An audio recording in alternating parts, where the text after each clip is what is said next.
Mundo infernal. Según los humanos, provienen de un mundo mortal, pero yo no les creo. Ninguna raza blanda ha salido de un mundo mortal. Para mí que vienen de un mundo jardín.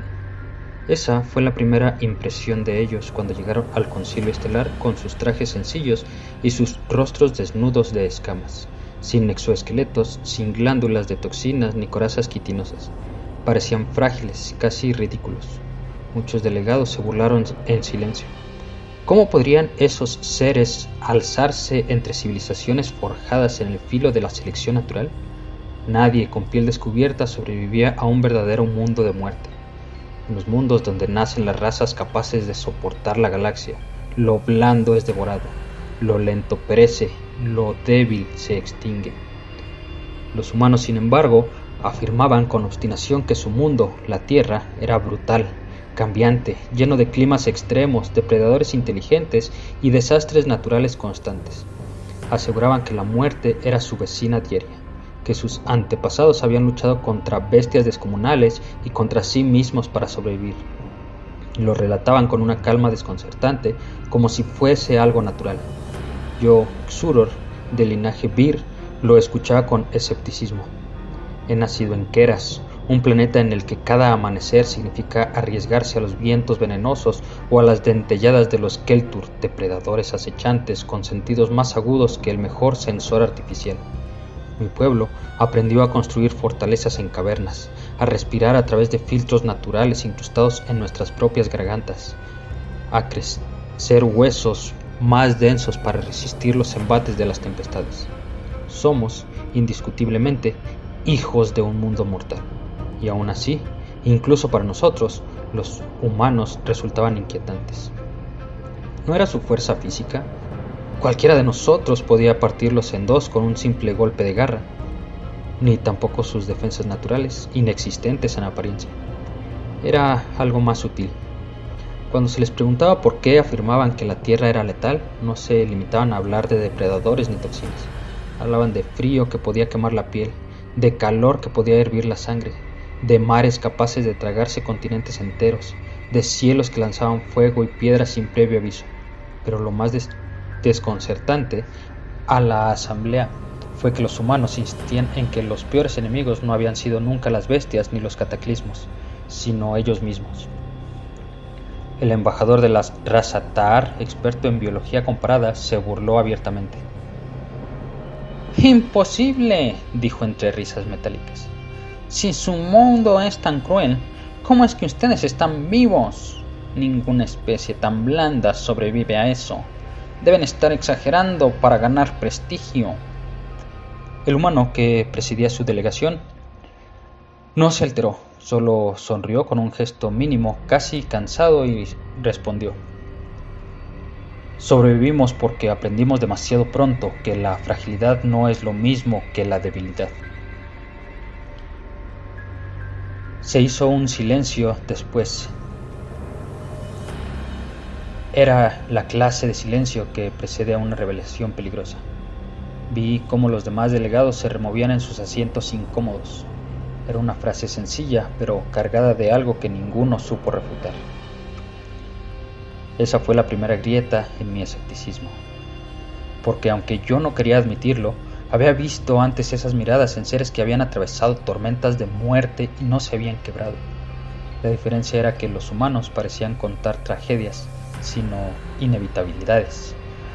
No había pesar en sus palabras ni tampoco orgullo, solo una aceptación casi cruel de que la vida, para ellos, era sinónimo de lucha constante. No obstante, yo aún no les creía. Tal vez había aprendido a dramatizar su historia, a presentarse como mártires de un mundo feroz cuando en realidad venían de un paraíso disfrazado. Mi mente insistía en ello. Ninguna criatura blanda nace de la muerte. Pero en lo más profundo, algo incómodo empezó a susurrar en mí. ¿Y si sus palabras eran ciertas? Y entonces ocurrió lo que cambió para siempre mi manera de verlos. Fue durante un banquete ceremonial, pocos siglos después de su llegada. Una delegación de guerreros Xacor, reconocidos por su hostilidad y falta de tacto, decidieron probar la paciencia de los humanos. Servían carne de un depredador marino altamente tóxico para casi todas las razas del concilio, un gesto de dominio velado, pues solo los Sakor podían digerirlo. El embajador aceptó el plato sin pestañear. Todos esperábamos que rechazara el ofrecimiento, que expusiera su fragilidad. En vez de ello, probó la carne, masticó con calma y siguió conversando como si nada. El murmullo en el salón fue ensordecedor. Los Sakor lo observaron incrédulos. Yo mismo, habituado a toxinas de Keras, no había sobrevivido ni un sorbo de ese veneno. El embajador, en cambio, bebió de su copa y comentó con voz tranquila de quien relata algo sin importancia. Esto me recuerda a cierto pez de nuestros océanos, letal, pero delicioso si sabes prepararlo. Ese día entendí que había cometido un error. Ellos no venían de un mundo jardín. Si lo hacían, era un jardín con dientes, con espinas, con trampas que devoraban a quienes bajaban la guardia. Pero aún me negaba a aceptar lo evidente. Yo, Xuror, no quería creer que esos seres blandos hubieran surgido de un mundo tan implacable como el mío. Sin embargo, las semillas de la duda ya estaban sembradas. Después de aquel banquete, el concilio ya no volvió a ver a los humanos con los mismos ojos. La anécdota del embajador corrió como fuego en bosque seco. Los blandos habían ingerido veneno Sakor y no solo habían sobrevivido, sino que lo habían hecho con una serenidad desconcertante. Algunos decían que habían encontrado un truco químico para neutralizarlo, otros que era mera suerte, pero yo vi algo en aquella escena que iba más allá de la casualidad. Era la calma de alguien que conoce bien el riesgo, que lo ha respirado desde su nacimiento y ya no se inmuta. El concilio, curioso y receloso, pidió pruebas más concretas. Quería conocer ese mundo que los humanos llamaban mortal. Querían, en suma, que dejaran de contar historias y mostraran realidades. Y los humanos aceptaron. Así fue como se organizó la primera transmisión desde la Tierra. Lo recuerdo bien. Estábamos reunidos en la Cámara de Cartografía Planetaria, frente a un holo de escala continental. La imagen se desplegó como un mural vivo. Océanos azules, continentes verdes y prados. Nubes blancas cargadas de tormenta. A primera vista parecía un mundo jardín, con su abundancia de agua y cielos despejados. Muchos bufaron en burla. Un paraíso. Nos han engañado. Pero los humanos son pacientes y no apresuraron explicaciones. Esperen, dijo el embajador, y la transmisión descendió. La visión se hundió en selvas donde insectos de tamaño grotesco zumbaban en enjambres capaces de devorar un ser vivo en minutos. Luego mostraron desiertos interminables con temperaturas que fluctuaban entre el calor abrasador del día y el frío letal de la noche. Vimos glaciares que crujían como colosos hambrientos liberando masas de hielo que arrasaban todo a su paso. Y luego mostraron la cadena alimenticia. Depredadores inmersos, veloces y adaptados, persiguiendo presas que a su vez poseían armas naturales igual de letales. Cuernos, veneno, colmillos. En la tierra parecía que nada vivía indefenso. Incluso lo más pequeño portaba aguijones, toxinas o estrategias que habrían exterminado especies enteras de otro mundo. El concilio guardaba silencio, pero los humanos aún no habían terminado. Mostraron tormentas eléctricas tan violentas que sus relámpagos podían matar de inmediato, erupciones volcánicas que convertían continentes en ruinas ardientes, tsunamis que borraban civilizaciones costeras de un solo golpe. Y, como si fuera poco, recordaron al concilio que gran parte de esas catástrofes eran cíclicas, inevitables. La Tierra no era simplemente peligrosa, era un verdugo que reclamaba vida en cada estación. Yo, Xuror, sentía cómo mis certezas se resquebrajaban. En Keras también combatíamos contra depredadores y venenos, pero nuestro mundo no cambiaba con tal rapidez. No atacaban en tantas formas distintas. Mi pueblo aprendió a temer a una lista limitada de amenazas. Los humanos parecían tener miles. Entonces vino lo que más me perturbó, la última muestra. El embajador pidió que se mostrara la mayor prueba de que su mundo era mortal. La imagen cambió y apareció un campo lleno de figuras de metal y humo, tanques, aviones, armas de energía, restos de ciudades arrasadas. Esto no lo hizo ningún cataclismo natural, lo hicimos nosotros. La Tierra no solo nos enseñó a resistirla, nos enseñó a pelearnos entre nosotros con una furia aún mayor.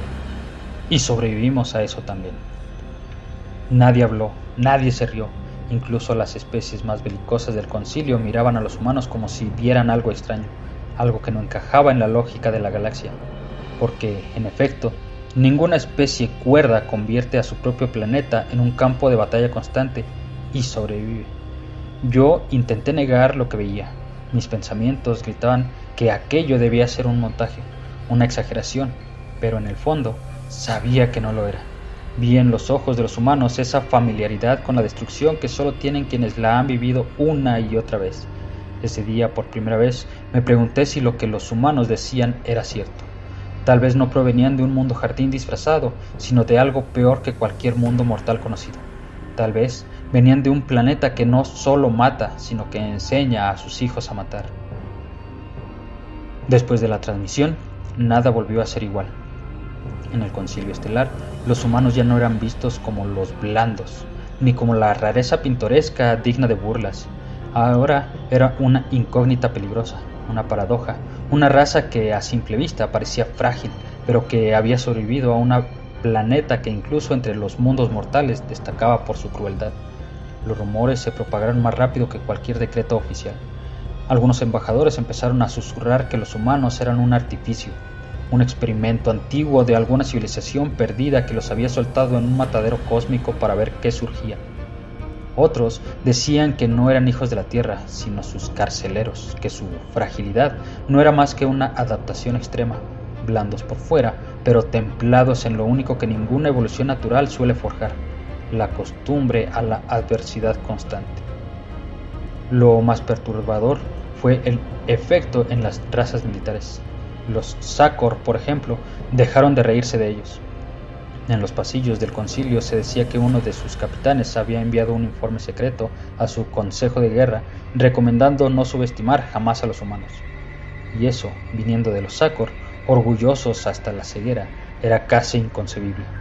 Por mi parte, luchaba contra la incomodidad que me causa todo esto. Yo, Xuror, de linaje Vir, orgulloso hijo de Keras, me descubrí a mí mismo observando a los humanos demasiado tiempo, buscando grietas en su relato, algún gesto de debilidad. Pero lo único que encontraba era esa calma. No era la calma de los ingenuos ni de los que confían ciegamente en su poder. Era la calma de quienes ya han visto lo peor y no esperan que nada pueda superarlo. Y eso, precisamente eso, me inquieta y nos inquieta a todos. Las sesiones del concilio se tornaron tensas.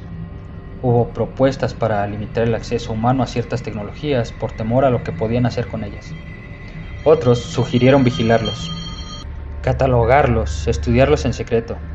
Un pequeño bloque, más pragmático, defendía la idea de acercarse a ellos con respeto y diplomacia, pues es mejor tener a los hijos de la muerte como aliados que como enemigos. Y ahí comenzó la paranoia. Una delegación de los Kelorit, maestros en intriga política, filtró un informe según el cual los humanos poseían armas capaces de destruir su propio planeta varias veces.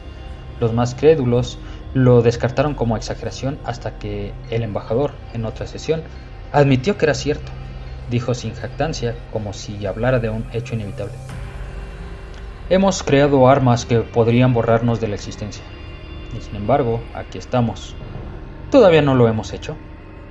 Ese todavía heló el aire de la cámara, porque lo que más miedo causaba no era la posesión de esas armas, sino la forma en que los humanos hablaban de ella, no como amenazas ni como tabúes, sino como parte de su historia, como si convivir con el riesgo de aniquilación fuese un aspecto ordinario de su cultura.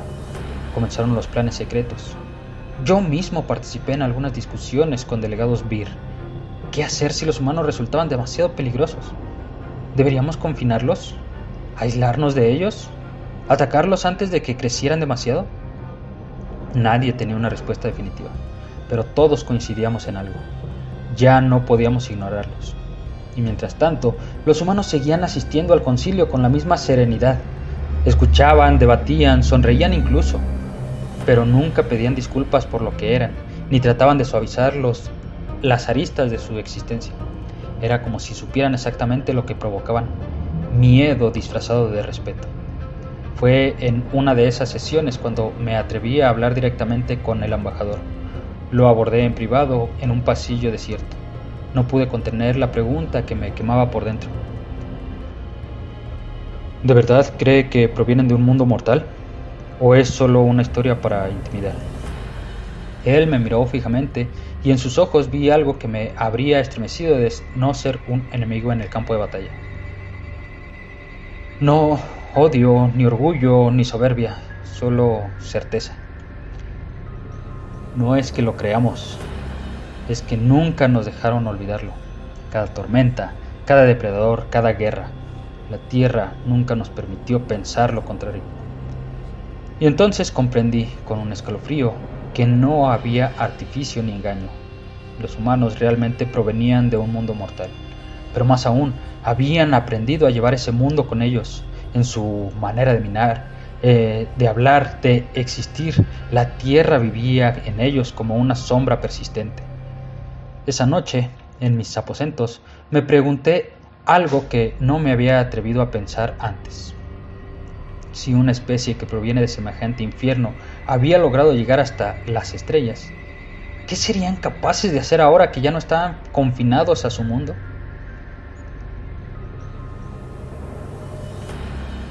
El debate final se prolongó durante múltiples siglos. Nadie en el concilio quería ser el primero en pronunciar lo evidente, que la Tierra no era un mundo común, ni siquiera uno de los temidos mundos mortales. Había algo más allí, algo que no encajaba en ninguna clasificación. Recuerdo la sala abarrotada de delegados, las voces elevándose en discusiones cada vez más acaloradas. Unos pedían un bloqueo total a la humanidad. Otros exigían acercarse a ellos con cautela diplomática. Los informes proyectados en las pantallas eran contundentes. Registros de la fauna terrestre, catástrofes naturales, guerras históricas, enfermedades capaces de diezmar poblaciones enteras. La Tierra no era un planeta que moldeaba vida. Era un verdugo perpetuo que seleccionaba a los más tercos, a los que se negaban a morir. Al fin, fue el anciano orador de los Kelorit quien propuso la resolución que merecía nuestra historia. El error está en nuestra nomenclatura. Llamamos mundos jardín a los que ofrecen refugio y abundancia, mundos mortales a los que ponen a prueba a sus hijos. Pero la Tierra es distinta. No prueba, no selecciona con una lógica reconocible. Castiga sin orden, destruye sin aviso. Arrasa tanto a los fuertes como a los débiles. No es un mundo mortal, es un mundo infierno. Hubo un silencio largo. Nadie se atrevió a contradecirlo, porque todos sabíamos que tenía razón. La resolución se votó esa misma jornada, unánime. La Tierra fue reclasificada oficialmente como mundo infierno, nivel primario. Con esa nueva designación se emitió una directiva. Ninguna delegación, comerciante o viajero podía visitar la Tierra salvo por asuntos estrictamente oficiales y con autorización especial del concilio. El decreto fue leído en voz alta por el canciller de archivos. Queda establecido que el planeta denominado Tierra no será considerado candidato a exploración común ni colonización. Sus condiciones, tanto naturales como culturales, superan lo esperado en un entorno de vida sostenible. Se advierte que el contacto innecesario con su superficie implica riesgo extremo. Los humanos escucharon todo aquello en silencio. No protestaron ni discutieron, ni siquiera intentaron suavizar la dureza del veredicto. El embajador, al final de la sesión, simplemente inclinó la cabeza y dijo con esa calma suya que tanto nos inquietaba: es justo. La Tierra nunca fue un lugar para visitas. Esa frase, tan sencilla, me persiguió durante siglos enteros, porque comprendí que para ellos la decisión del concilio no era un castigo ni una humillación, sino una verdad que ya sabían desde siempre.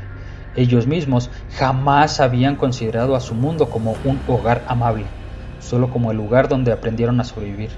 A partir de ese día, en los mapas oficiales de la galaxia, la Tierra brilló con una marca roja: mundo infierno.